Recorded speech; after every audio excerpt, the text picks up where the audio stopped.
Bismillahirrahmanirrahim. Assalamualaikum warahmatullahi wabarakatuh. Innal hamdalillah nahmaduhu ta'ala wa nasta'inuhu wa nastaghfiruh wa na'udzu billahi min shururi anfusina wa min sayyiati a'malina. May yahdihillahu fala mudilla lahu wa may yudlil fala hadiya lahu. Asyhadu an la ilaha illallah wahdahu la syarika lah wa asyhadu anna Muhammadan abduhu wa rasuluhu la nabiyya ba'dah. Salawatu rabbi wa salamuhu ala nabiyyina Muhammadin wa ala alihi wa sahbihi sallaman tasliman katsiran. Ma'asyiral muslimin ibadallah, kembali kita membaca Surah Salasa, karya daripada Al-Imam Al-Mujaddid Syekhul Islam Muhammad bin Ibn Sulaiman At-Tamimi An-Najdi rahimahullah ta'ala. Dan kita akan membaca salah berikutnya yang berkaitan dengan Surah Salasa ini, dalil-dalil yang dibawakan oleh beliau rahimahullah ta'ala berupa al-ibanah, al-inabah. Al-inabah itu wa daliluha, inabah dan dalil-dalil. Dan ini menunjukkan bahwa yang namanya inabah adalah bagian dari ibadah. Bagian dari ibadah. Oleh karena itu, ma'asyar muslimin ibadallah, hendaknya dipahami oleh kita bahwa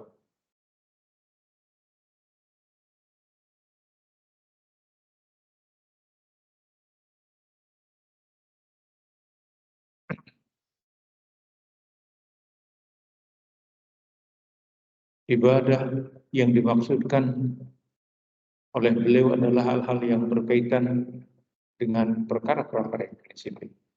Sebelum saya menyampaikan dan kita membacakan bersama, belajar bersama tentang perkara ini, saya ingin menyampaikan sebagai bentuk nasihat untuk diri saya pribadi dan juga untuk antum semuanya berkaitan dengan peristiwa beberapa hari yang lalu yang pada prinsipnya mencederai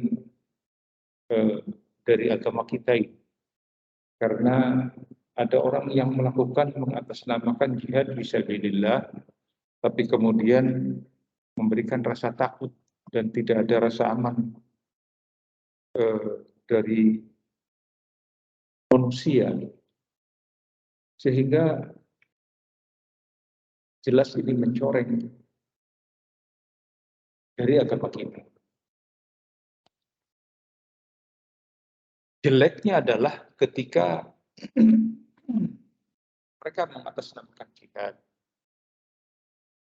mengatasnamakan membela Islam, mengatasnamakan membela syariat Islam. Bahkan di motor yang ditinggalkan itu meninggalkan jejak. Ya, ada ayat Al-Quran yang disampaikan di sana. Terdapat dalam surat At-Taubah ayat ke-29. Masya Allah. Ini memang benar-benar menunjukkan bahwa mereka tidak memiliki ilmu. Tidak memiliki ilmu dalam perkara ini. Itulah pentingnya ma'asyiral muslimin Allah. Seseorang ketika beragama mesti di atas ilmu. Makanya kita pantas mempelajari Surah Salasa, senantiasa Syekh membawakan bahwa dalilu terus dalilnya. Kenapa? Karena memang kita belajar harus di atas ilmu, di atas dalil. Ma'rifatul Islam bil adilan, mengenal Islam dengan dalil. Nah, orang ini membawa dalil. Saya ketika membaca Fadhailul Quran, ada bab tentang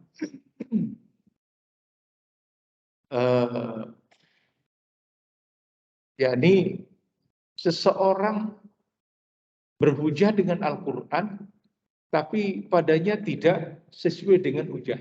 Makanya dikatakan ketika seseorang berdalil itu mesti sihatud dalil wa sihatud istidlal. Benar dalilnya dan benar pendalilannya. Ini penting. Jangan setiap orang itu ini kan dalilnya ada dalam Al-Quran. Lah iya benar dalilnya ada, sahih. Akan tetapi penerapan yang tidak sahih. Makanya dikatakan perlu untuk sihatul istidlal, untuk benarnya pendalilan. Di sini ma'asyiral muslimin ibadallah, pentingnya kita untuk memahami perkara ini. Dan kita bersabar ketika belajar. Ya. Karena tidak mungkin kita duduk sehari dua hari, ya, atau katakanlah sejam dua jam kemudian kita keluar dari majelis ini menjadi seorang yang alim rabbani, nggak mungkin. Dan kita tidak bisa sepotong-sepotong dan memahami seperti ini. Kita lihat sebagaimana yang dia bawakan sebagai hujah di dalam Al-Quranul Karim, tatkala dia membawakan ayat yang terdapat surat Al-Maidah, surat At-Taubah ayat ke-29.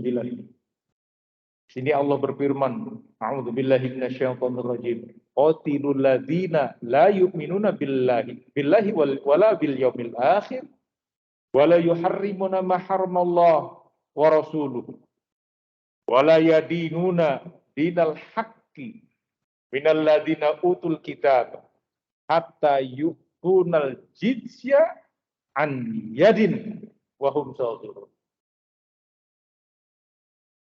Allah menyatakan di dalam Al-Quran, qatilul ladzina la yu'minuna billahi wala bil yaumil akhir. Perangilah. Benar kata? Benar. Ayatnya betul. Perangilah. Siapa? Orang-orang yang tidak beriman kepada Allah dan tidak beriman kepada hari akhirat. Wala yuharrimu ma harramallahu wa rasuluh. Dan tidak mengharamkan apa yang diharamkan oleh Allah dan Rasulnya. Masya Allah, ini ayat. Dan itu dibawakan oleh dia. Ini bukti kami bahwa kami benar melakukan amalan irhad ini karena dengan ayat ini. Kami diperintahkan. Ya subhanallah. Mengerikan kan? Mengerikan. Dan yang diperangi jelas. Orang yang tidak beriman kepada Allah dan tidak beriman kepada hari akhirat. Siapa? Kita kan tidak bisa mentayin. Anda tidak beriman kepada Allah, siapa yang bisa melakukan seperti itu? Memangnya kitanya siapa? Kitanya Rasul yang diberi wahyu. Ini munafik, ini. Sehingga Rasulullah SAW menyampaikan, membisiki hal ini kepada Hudzaifah ibnul Yaman. Sehingga beliau dikatakan sebagai sahibu sir Rasulullah SAW. Sebagai pemegang rahasia Rasulullah SAW. Ya pantas Nabi diberi wahyu. Lah kita tidak diberi wahyu, kita tidak tahu orang yang beriman atau tidak. Hanya kita menghukumi secara zahir yang nampak. Orang ini Masya Allah, sholat, datang ke masjid, beribadah. Adapun hatinya kan kita tidak tahu. Kita bertangga dengan orang yang baik, Masya Allah. Datang kita ke masjid bareng. Beriman kepada Allah hari-hari. Adapun hatinya seperti apa, kita tidak dihukumi hatinya. Karena tidak menghukumi hati seseorang. Tidak menghukumi perkara-perkara yang batin, yang kita tidak ketahui. Kemudian, wala yadinuna dinal haqqi. Dan tidak beragama dengan benar. Minal ladina utul kitab. Dari kalangan orang-orang yang diberi Alkitab. Berarti ini sudah diarahkan kepada orang-orang Yahudi dan Nasrani. Karena mereka beragama dan diturunkan Alkitab kepada mereka, namun mereka dianggap tidak benar. Hatta yu'tunal jizyah. Sampai mereka membayar jizyah an yadin. Dengan penuh ketaatan. Dengan cara mereka langsung membayarnya kepada siapa? Ini pun perlu untuk diperjelas pula. Bayar jizyah kepada siapa jizyahnya sekarang ini? Belum paham mereka ini. Wahum saghirun, dalam keadaan mereka merendahkan diri. Ma'asyiral muslimin ibadallah, ayatnya memang jelas. Perintahnya adalah Qatilu, perangilah mereka. Pertanyaan, siapa yang memeranginya? Siapa? Pribadi-pribadi? Oh, Ustaz. Ustaz suruh merangi. Mungkin aja atau ormas, ya, ormas atau front-front dan lain sebagainya, forum dan lain sebagainya. Anda bisa. Siapa yang melakukannya? Pemerintah. Yang melakukannya adalah pemerintah, sehingga namanya al-jihad ma'al imam hajiron kana baron kana au fajir. Demikian prinsip ahli sunnah. Bagaimana yang kita dapatkan nukilannya dari al-imam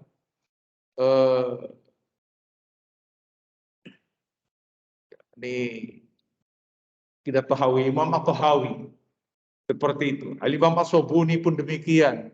Al-Imam Al-Lalekai pun demikian. Prinsip-prinsipnya adalah seseorang berjihad, berperang di jalan Allah itu bersama imam, bersama pemimpin. Baron kana au fajir, apakah di pemimpin yang baik ataupun kalau ternyata sultan yang pemerintah menyerukan berperang kalian, ya itu merupakan jihad yang wajib kita untuk ikuti. Selama pemerintahnya menetapkan, lah ini tidak. Lantas siapa orang per orang? Di sinilah ma'asyil muslimin ibadallah, pentingnya kita belajar tentang perkara-perkara yang seperti itu. Ormas tidak bisa menyerukan. Ormas tidak bisa. Nah ini kan ormas terbesar di Indonesia bisa, tetap tidak bisa. Walaupun ormas sekali tidak bisa menetapkan. Karena ini perkara-perkara yang besar. Lebih-lebih lagi berkaitan dengan masalah nyawa manusia. Ini penting, terutama kepada para pemuda. Antum-antum semuanya punya semangat. Kita kan harus berjihad. Lah iya jihadnya lawan sopo. Dengan siapa? Loh kenapa jihad justru diarahkan kepada pemerintah? Inilah ma'asyil muslimin ibadallah, ceteknya ilmu orang-orang yang bersemangat di dalam jihad, akan tetapi mereka melakukannya dengan penuh emosi, tanpa bimbingan ilmu. Bahwa kita ingin melakukan kesemuanya ini, sebab yang namanya jihad itu amalan yang mulia. Luar biasa mulia. Bahkan Imam Muslim mengeluarkan dalam sahihnya dari hadis Abu Hurairah. Inna awalan nas yuqda yaumal qiyamah. Yang pertama kali dihukumi, dipanggil, ditetapkan urusan hari kiamat adalah seseorang yang mati syahid. Biasa lihat. Iya, menunjukkan seorang syuhada kedudukannya sangat tinggi. Dalam hadis itu disebutkan ada 3 kelompok manusia. Pertama syuhada, yang kedua adalah orang yang qiraatul Quran, dan yang ketiga adalah orang yang dermawan. Kan pada tempatnya saya menjelaskan di sini.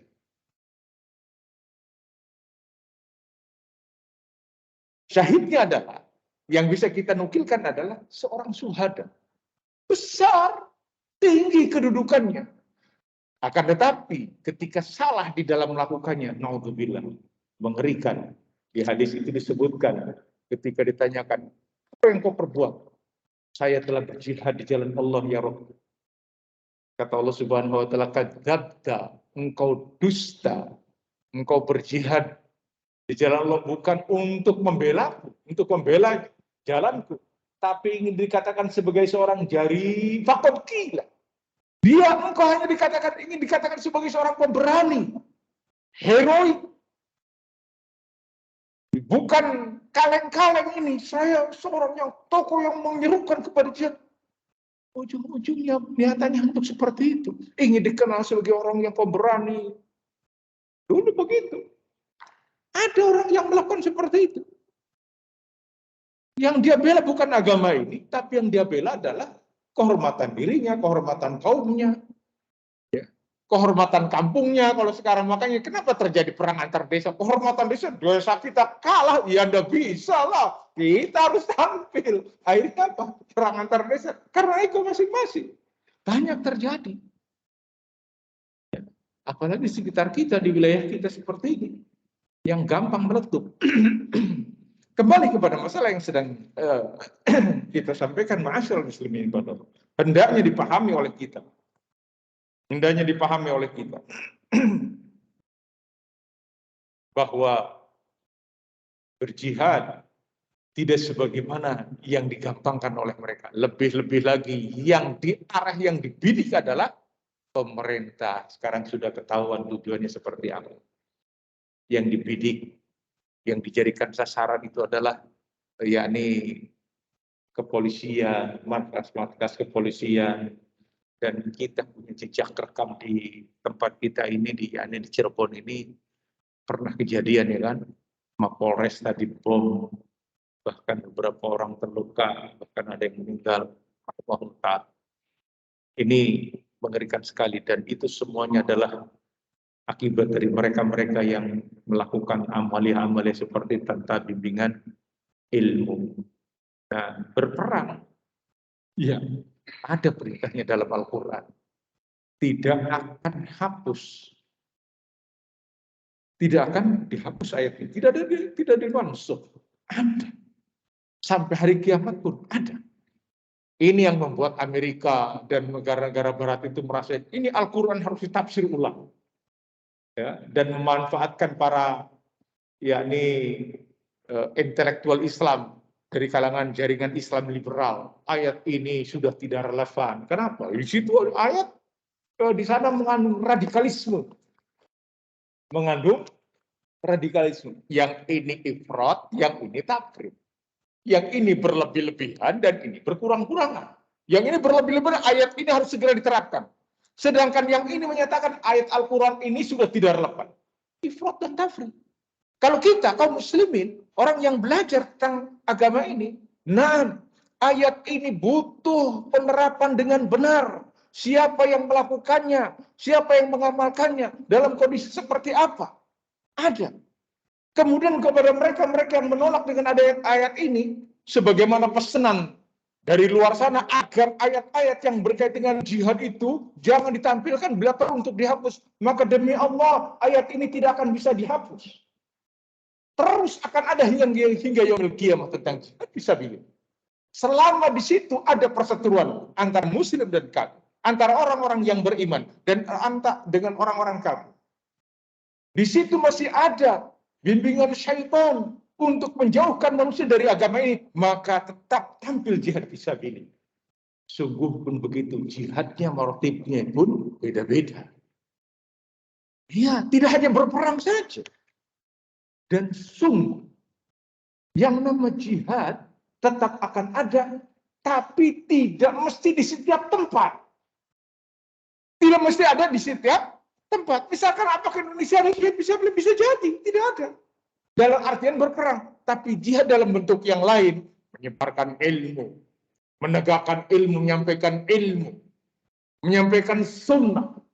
Di saat manusia lari dari sunnah, maka kita hidupkan sunnah.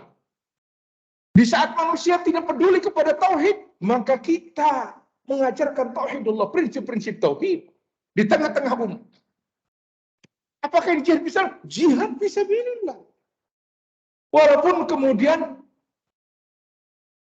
diejek, mereka lah para qaidun, hanya tukang duduk saja, mengajarkan ilmu, itu bukan jihad. Kata siapa? Di tengah manusia seperti itu. Beda persoalannya seperti di beberapa negara yang memang tegakkan jihad padanya. Dan tercukupi syarat-syarat untuk menegakkan jihad, maka wajib bagi penduduk tersebut untuk melakukannya. Jadi ada di satu tempat, bisa jadi tidak ada di satu tempat. Akan tetapi jihad akan terus ada hingga yaumil akhir. Ayatnya pun tidak dimansuh. Maka mereka yang menafikan tidak ada ayat-ayat jihad, mereka dusta. Ada. Dan kita mengatakan ada. Tinggal menerapkannya seperti apa, itulah bimbingan ilmu. Butuhnya ilmu. Hakata. Demikianlah ma'asyiral muslimin, ibadah. Hendaknya dipahami oleh kita semuanya. Jangan sampai kita pun dianggap itu orang anti jihad. Tidak anti jihad. Tapi banyak jihad dilakukan. Bahkan kita kepada keluarga pun. Ya kan, menafkahi keluarga itu bagian dari kesungguhan. mempertahankan hafalan Al-Quran kita, mempertahankan ilmu yang kita miliki, menjalankan ilmu yang kita miliki, bersungguh-sungguh mempertahankan hidayah yang kita miliki. Ini adalah bagian juga dari bagian jihad fisabilillah. Demikianlah masyaallah muslimin padahal tidak sempit dan juga tidak bermudah-mudahan, tidak menggampang-gampangkan. Maka al-ilm, berilmulah kita tentang perkara ini. Berilmu. Karena kebanyakan mereka-mereka yang reaksioner seperti ini, sejarahnya mereka tidak punya ilmu. Sejarahnya tidak punya ilmu. Hanya kita sering terkecoh. Penampilannya jenggotan. Akhirnya orang tidak mau. Kenapa? Ini yang bikin rusak. Memakai pakaian imamah segala dan akhirnya katakanlah siar-siar yang sebenarnya untuk bisa kita katakan dirusak oleh orang-orang ini. Dirusak. Kita sendiri. Banyak riwayat-riwayat yang menunjukkan awalnya mereka adalah orang-orang yang baik. Orang-orang yang bersemangat. Sebagaimana terjadi orang-orang Haruri yang berkumpul ya, begitu banyaknya, mereka adalah orang-orang yang baik. Kata Ibnu Abbas, aku tidak melihat satu kaum yang bersungguh-sungguh di dalam ibadah, melainkan mereka ini. Nah, kapalan, saya kebetulan sedang membaca masalah ini di Fadhilul Quran, ya, tentang bab ismun fajaru bil Quran. Bab tentang hukum dan dosa orang-orang yang berbuat fajir, berbuat jelek, berbuat durhaka dengan mempergunakan ayat Al-Quran. Di antaranya adalah orang-orang Khawarij. Ya, orang-orang mereka itu, mereka melakukan amalan jelek dengan berdalil dari Al-Quran. Kalau orang melakukan kejelekan atas dasar hawa nafsunya, ini masih mending. Kenapa? Dia malu-malu. Dia nggak mau diketahui orang lain. Masih mending. Lah ini mereka terang-terangan melakukannya. Na'udzubillah.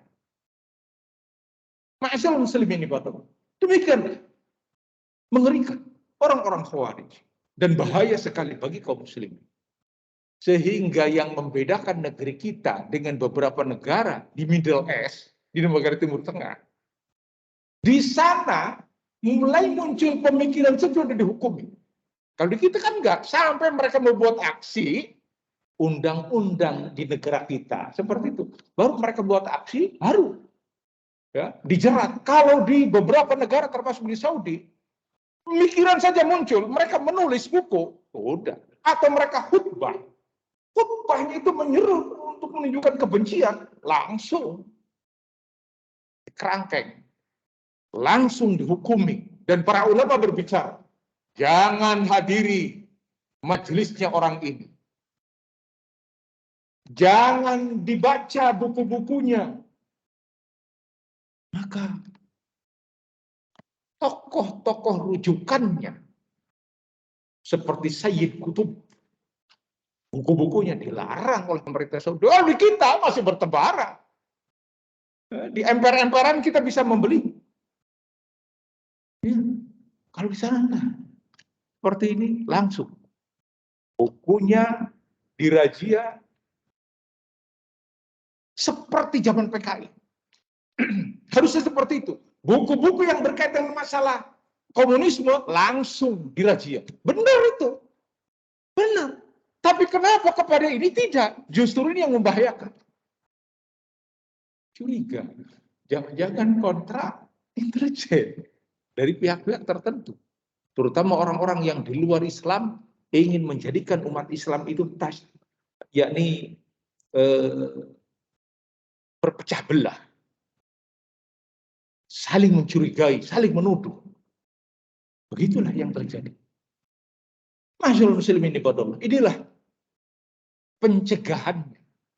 Sehingga setiap orang-orang yang memiliki pemikiran seperti itu bahaya. Kalau di kita, orang yang ngasih pemikiran seperti itu, asal tidak melakukan actionnya, asal tidak action, aman dia. Makanya embrionya masih terus. Sehingga tidak aneh. Pengajian-pengajian mereka masih ada, walaupun modusnya itu dengan bedah buku, misalkan dengan aksi sosial dan lain sebagainya, membuat orang seperti itu. Dan itu sangat membahayakan. Ya. Membahayakan dan menipu. Hati-hati. Kalau Anda mengatakan, nggak mungkin lah, saya nggak mungkin tertipu. Maka ini merupakan sikap yang melampaui batas. Kenapa? Jangankan kita ini, jangankan kita. Bahkan ada para ulama yang tergelincir tertipu dengan, gak tanggung-tanggung. Imran bin Hittan As-Sadusi Al-Basri, rawinya Bukhari itu. Rawinya Bukhari. Imam Bukhari kalau mengambil mengambil hadis dari seorang rawi, nggak sembarangan. Ini rawinya Bukhari, ketanggung-tanggung. Tertipu kapan dia? Tertipu ketika Abdurrahman bin Muljam dieksekusi. Abdurrahman bin Muljam dieksekusi. Orang dieksekusi zaman dulu beda dengan sekarang. Sekarang kan tembak-tembak aja, dulu enggak. Dipreteli itu tangannya, potong. Kakinya dipotong. Telinganya diguntingi. Apa yang dilakukan? Membaca Al-Quran. Membaca Al-Quran. Matanya pakai besi yang sudah dibakar di panas, dicocor begitu. Apa yang dia lakukan? Membaca ayat Al-Quran. Baru ketika lidahnya ditarik untuk digunting, dia menjerit-jerit. Jangan biarkan aku dalam keadaan ketika aku menghadap Allah ini dalam keadaan aku sedang berzikir kepada-Nya. Melihat tindakan demikian hebatnya, kuatnya, sabarnya orang ini, sampai Imran bin Hittan ini bersyair dia. Lupa saya, tapi sedikit-sedikit nempel barangkali. Dulu sih pernah ingat saya. Katanya, ya darbatun min taqiyin ma urida biha illa liyablugha min dzil arsy ridwana, begitu. Wahai yang memiliki sabetan, dia kan memukul Ali bin Abi Thalib dengan pedang. Sabat dengan pedang yang sudah dibubuhi racun. Ketika menantu Rasulullah SAW keluar dari rumahnya untuk menuju masjid, lepas dengan pedang. Sampai beliau radhiyallahu ta'ala anhu seketika. Nah, Imran bin Hittan ini tertipu dengan kondisi seperti itu. Kata dia, wahai pemilik sabetan pedang, ya darbatun min taqi, dari orang yang bertakwa. Mau ridabia, tidaklah apa yang engkau kehendaki illa liyablugha min dzil arsy ridwan, kecuali tujuan malah untuk mendapatkan keridhaan dari pemilik arsy.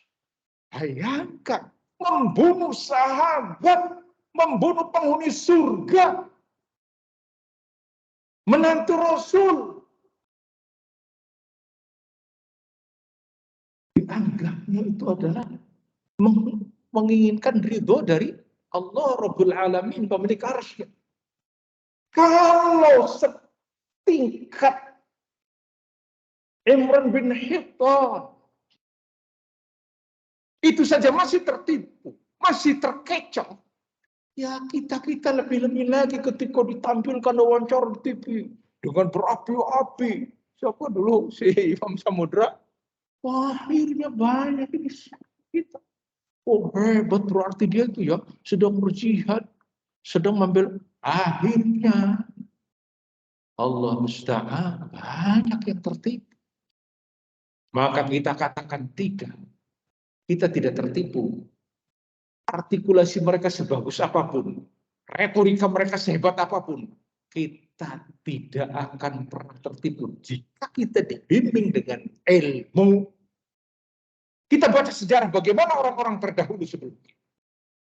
Bagaimana para ulama menghadapi mereka. Tapi kan Ustaz tadi bilang orang-orang baik. Nah, mereka orang baik asalnya. Asalnya orang-orang baik. Sebagaimana yang dinisbatkan kepada Abu Umamah Al-Bahili. Abu Umamah Al-Bahili. Sahabat Rasul yang diberi umur panjang.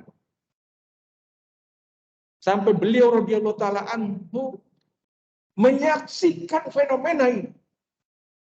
Tatkala dia dibawa oleh yakni santrinya, muridnya, Abu Ghalib. Masuk ke masjid Damaskus dan dilihat di anak tangga menuju masjid, dia naik ke masjid itu. Kepala-kepala orang Khawarij diletakkan di sana. Kepala. Untuk apa? Memberi rasa takut kepada manusia agar tidak melakukan seperti itu. Abu Ghalib sudah dalam keadaan rabun matanya karena sudah berumur. Masya Allah. Walaupun sudah berumur, sudah rabun seperti itu.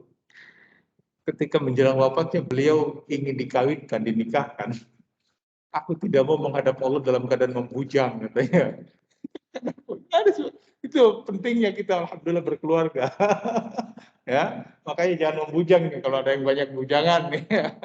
Ya, jangan. Jangan betah membujang. Seperti itu. Kata Abu Ghalib,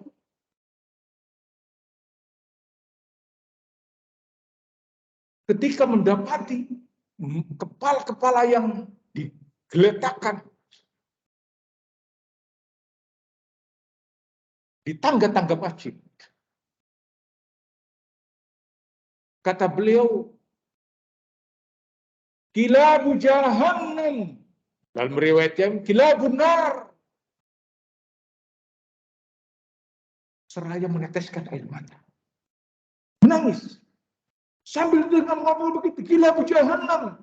Kilabu jahannam. Atau kilabun nar. Mereka anjing-anjingnya neraka. Anjing-anjingnya neraka. Lihat. Mereka ini orang-orang yang katanya sedang berjihad fisabilillah. Ingin menumbangkan pemerintah. Mengganti pemerintah yang ada karena tidak cocok dengan keyakinan mereka. Namun oleh pemerintah diperangi dan dipenggali kepala mereka dan diletakkan agar tidak melakukan pemberontakan kepada pemerintah. Bahasa sekarang di shock terapi begitu. Kata Abu Ghalib, muridnya, engkau mengatakan demikian apakah itu dari ucapanmu? Maksudnya ini adalah ucapanmu.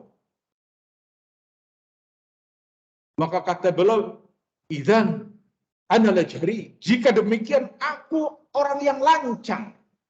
Aku tidak mendengar dari Rasulullah sekali, tidak 2 kali, tidak 3 kali, disebutkan oleh beliau sampai 7 kali dalam satu riwayat. Menunjukkan Rasulullah SAW sudah mengingatkan akan muncul orang-orang yang seperti ini sampai akhir zaman. Dan mereka tidak sedang jihad fisabilillah. Mereka bahkan dikatakan sebagai anjing-anjing neraka. Tapi kata muridnya, kenapa engkau nangis? Mendapati orang-orang seperti kenapa engkau nangis? Aku menangis sesungguhnya mereka adalah awalnya orang-orang yang baik. Ingin berislam dengan baik. Ingin ibadah dengan baik.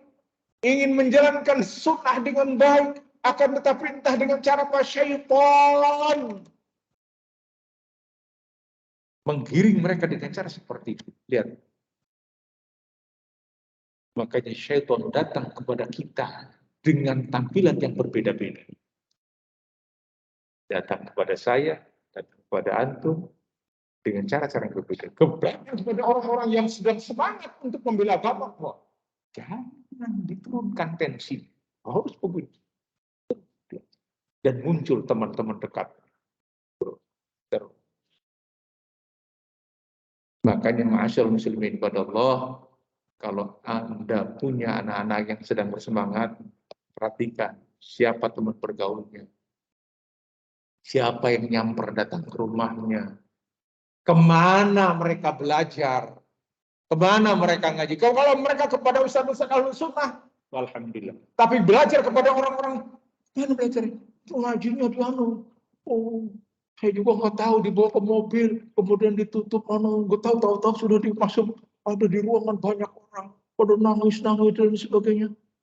Setelah itu pulang nggak tahu, oh di tempat ngumpet ngaji, di tempat yang tidak terang-terang. Kalau lihat Nabi, hati-hati. Di antara prinsip mereka adalah sirriyah, sembunyi-sembunyi. Belajarnya sembunyi-sembunyi. Taklimnya sembunyi-sembunyi. Kalau kita kan, Masya Allah, sudah. Mau dianukan Ustaz di Google Meet kan, silahkan. Mau di ini kan, silahkan. Biar orang tahu, loh yang namanya kebenaran, kenapa mesti disembunyikan? Kalau antum adalah membela yang hak, dakwahkan secara umum. Dan kita siap bertanggung jawab dengan apa yang kita sampaikan. Seperti saya siap. Siap untuk mempertanggungjawabkan apa yang kita katakan. Menyampaikan al-haq. Ini tauhid, ini sunnah.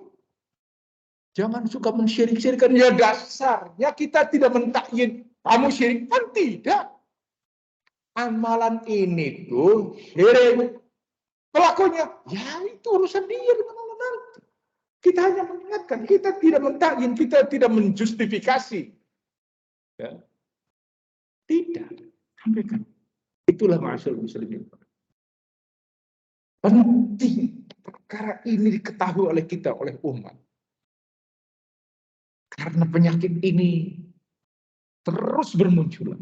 Saya masih ingat. Tidak, kalau nggak salah 10 tahun yang lalu. Waktu kuliah subuhnya belum pakai meja, masih ini. Ya, saya membawa tafsir waktu itu disuruhnya. Tentang ada orang-orang yang mencela pemerintah. NKRI itu adalah negara kafir Republik Indonesia. Kita negara. Ya, ada yang nyampaikan ke saya jam apa?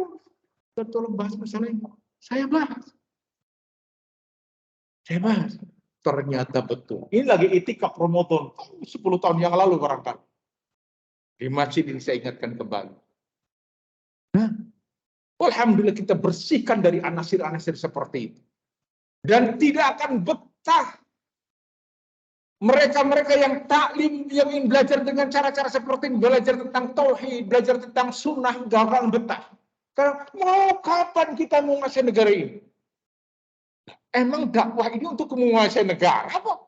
Untuk menjadi pemimpin? Dakwah ini untuk memerangi kebodohan yang ada pada diri kita. Dan masyarakat kita, lingkungan kita. Sehingga tidak ada lagi kesyirikan.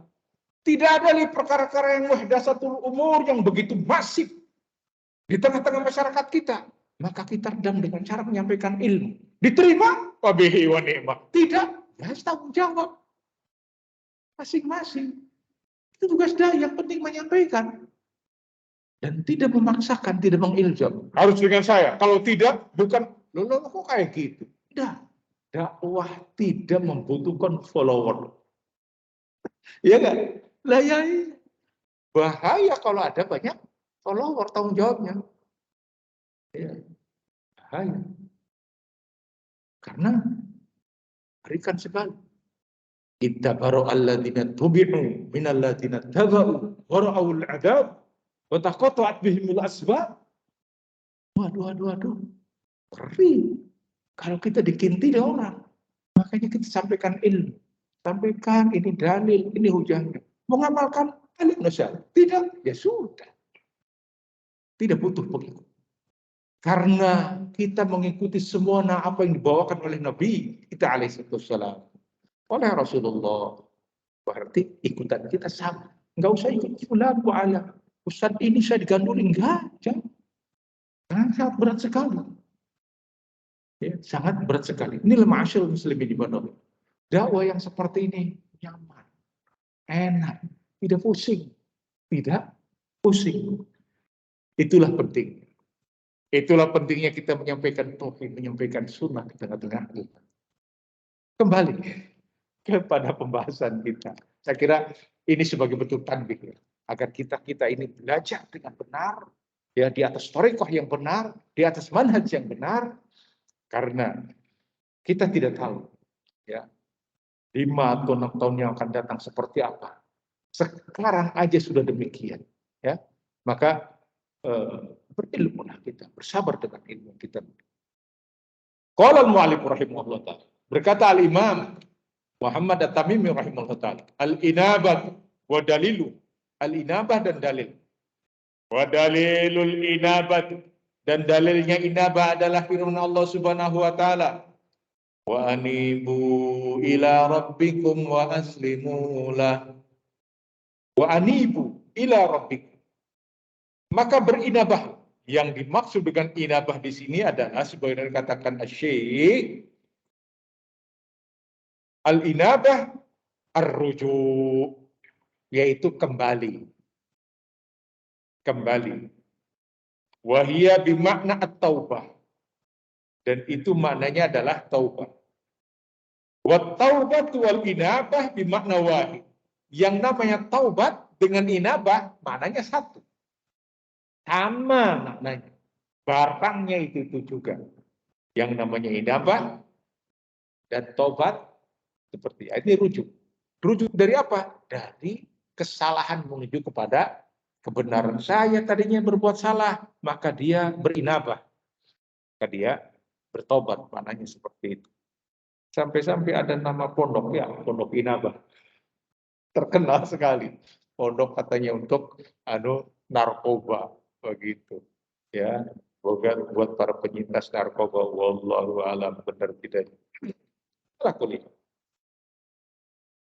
Walakin ba'dul ulama yaqul, adapun para ulama mengatakan, kata Syekh Fauzan hafizahullah taala, al-inabatu ahassu minat taubah.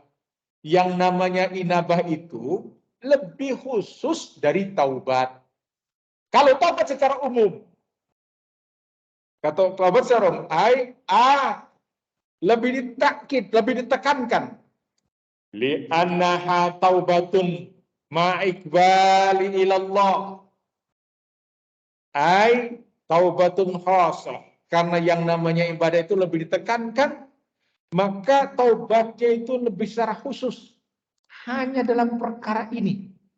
Karena dia melakukan kesalahan dalam perkara ini, melakukan dosa dalam perkara ini, melakukan kekeliruan dalam perkara ini, maka dia benar-benar rujuk dan tidak mengulangi kembali perbuatan tersebut, berupaya untuk memperbaiki dirinya, berupaya untuk mensucikan dirinya. Adapun kesalahan adalah sebuah kesalahan, bisa terjadi pada siapapun. Yang namanya manusia tempatnya salah, ya, tempatnya salah dan lupa. Al-insan mahal kedudukannya, tempatnya.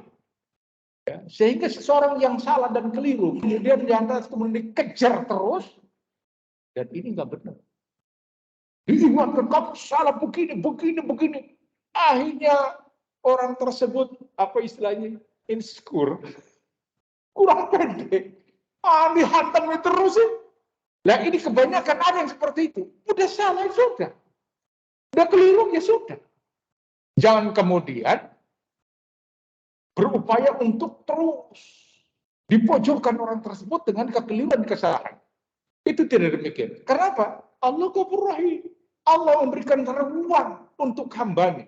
Ruang untuk hambanya untuk berinabah kepada. Oleh karena itulah, ketika Allah menyatakan, wa anibu ila rabbikum, berinabahlah kalian kepada Rabb, menunjukkan inabah adalah merupakan ibadah. Dan ibadahnya, inabah ini jangan dilakukan kepada orang lain. Kan lagi model sekarang. Ketika seseorang melakukan kekeliruan, datang ke MUI. Kayaknya MUI-nya punya garansi untuk nggak perlu. Umumkan kesalahannya, kekeliruannya, dan dia bertobat. Kalau berhubungan dengan manusia, maka dia harus selesaikan. Kalau berhubungan dengan Allah, terutama para dai-dai yang lagi banyak subscribe-nya, gitu. Yang banyak subscribe-nya kadang-kala dalam rangka untuk yakni konten-konten yang diharapkan dia laku, dia bikin macam-macam, bikin kekeliruan-kekeliruan yang fatal. Sudah begitu tidak ada ilmu. Ya wajar, memang ada orang kata ilmu tidak ini yang sudah kita selesaikan. Wa wajadaka dhallan fahada, dan kami dapati engkau Muhammad SAW dalam keadaan tersesat dan kami bertujuh. Berarti dulu Nabi itu pernah sesat. Ya subhanallah, ini Allah belajar. Tidak menempatkan ayat sesat itu maksudnya di mana? Apa memang sesat seperti mereka-mereka yang di luar sesat, yang dalam keadaan mobil? Begitu. Tapi ketika orang itu salah dan keliru, ya sudah. Belajar. Makanya ma'asyul muslimin badallah, kalau ada orang yang baru masuk Islam atau baru tobat dari geng motor, ya kan, dari tobat dari narkoba, tobat dari jadi misalkan seorang yang para jere itu yang dan lantas kemudian dikasih kedudukan untuk jadi penceramah, dipanggil ini pembicara kita adalah X napi narkoba. Jangan. Suruh belajar, suruh berilmu, suruh bertobat dengan benar. Begitu. Ini orang baru selesai tobat, disuruh jadi pembicara. Ya ampun-ampunan. Ngomongnya ngaco dan lain sebagainya. Itulah tinggal di tengah-tengah masyarakat. Hakadha ma'asyarul muslimin ibadallah. Oleh karena itu, dengan adanya ruang yang diberikan oleh Allah Subhanahu wa Ta'ala kita untuk berinabah, bertobat, maka bagi kita berupaya untuk benar-benar memanfaatkan, karena kita adalah tempat salah, ya tempatnya keliru. Wallahu a'lam bishawab. Mudah-mudahan ada manfaat dan faedahnya, dan insya Allah akan kita lanjutkan pada poin ini yang kita sengaja tadi potong dalam untuk menjelaskan apa yang terjadi yang bisa merugikan kaum muslimin. Wassallallahu ala nabiyina Muhammadin wa ala alihi wa sahbihi wa sallam tasliman katsira. Wa akhiru da'wana alhamdulillahi rabbil alamin. Subhanallahi wa bihamdihi asyhadu an la ilaha illa anta astaghfiruka wa atubu ilaik. Assalamualaikum warahmatullahi wabarakatuh.